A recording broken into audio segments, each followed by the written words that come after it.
Details చూస్తే పొట్టి శ్రీరాములు ఆశయాలు సిద్ధాంతాలకు అనుగుణంగా ముందుకు వెళుతున్నామన్నారు ఎమ్మెల్సీ నాగబాబు. పవన్ కళ్యాణ్ కంటూ ఓ సిద్ధాంతం ఉందన్నారు. మంగళగిరి సీకే కన్వెన్షన్ వేదికగా రాష్ట్ర వ్యాప్తంగా వివిధ ప్రాంతాల నుంచి 2000 మంది ఆర్య వైశ్యులు జనసేనలో చేరారు.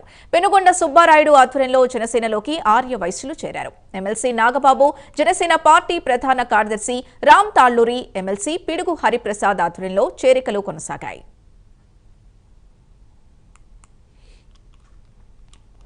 మాకు యాదృచ్ఛికంగా కాలేజీ ఆర్య వైశ్యుల సంఘానికి సంబంధించిన ట్రస్ట్ది చక్కగా చదువుకున్నాం, అక్కడ పాస్ అయ్యాం, ఆ తర్వాత లా చదివాం.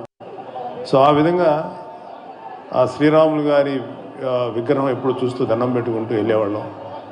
అంత గౌరవం ఆయనంటే. నిజంగా ఆయన మీరందరూ కూడా ముఖ్యంగా ఆర్య వయస్సులు గర్వంగా ఇవాళ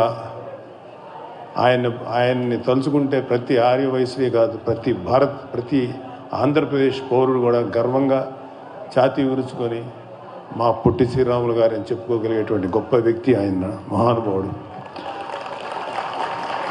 ఆయన అన్నిటికన్నా అత్యంత దారుణమైన విషయం, మనల్ని చెన్నైలో ఆంధ్రప్రదేశ్ తెలుగు మాట్లాడే వాళ్ళని చాలా చులకనగా చూసే రోజుల్లో ఆయన ఒక ప్రత్యేక ఆంధ్రప్రదేశ్ అంటే చులకనగా చూస్తారని కదా, కానీ భాషా ప్రయుక్త రాష్ట్రాలు ఏర్పాటు చేసిన తర్వాత తెలుగు రాష్ట్రం కావాలి అని చెప్పి ఎంతో కష్టపడినా, ఎన్ని ప్రయత్నం చేసినా కుదరకపోవడంతో నిరాహార దీక్ష చేశారు 58 రోజుల పాటు. అలాగే నిరాహార దీక్షలోనే ఈ దేహాన్ని చాలించి ఆయన చనిపోయారు. కానీ ఆయన మరణం వృధా కాకుండా ఇవాళ మనందరం ఇంత హ్యాపీగా ఇంత గర్వంగా బతుకుతున్నామంటే ఆంధ్రప్రదేశ్ అవతరణ ఆయన వల్లే జరిగింది. కాబట్టి ప్రతి ఒక్క ఆంధ్రుడు ఆయనకి రుణపడి ఉండాలి.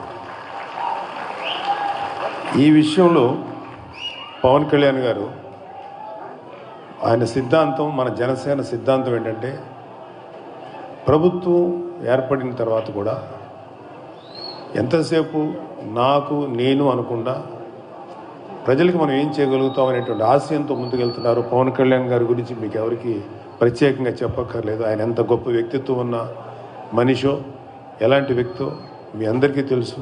చిన్నప్పటి నుంచి చూస్తున్నటువంటి నాకు కూడా తెలుసు.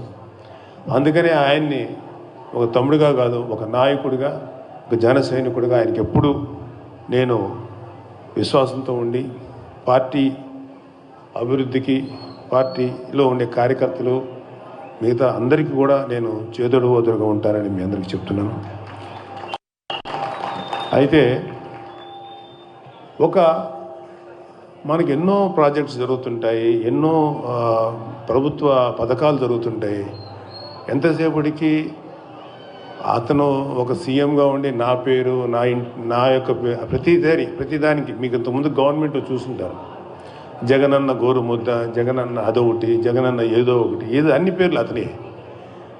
అది కాదు కదా. మన మహానుభావులైన నాయకులకి, మహానుభావులైన దేశం కోసం, రాష్ట్రం కోసం త్యాగం చేసిన మహానుభావుల పేర్లు పెట్టుకోవటం, వాళ్ళని తలుచుకోవటం అనేది మన కనీసపు ధర్మం. ఆ విషయంలో మాత్రం మా నాయకుడు, మనందరికీ నాయకుడైనటువంటి పవన్ కళ్యాణ్ గారిని చూసి మనందరం సంతోషపడాలి.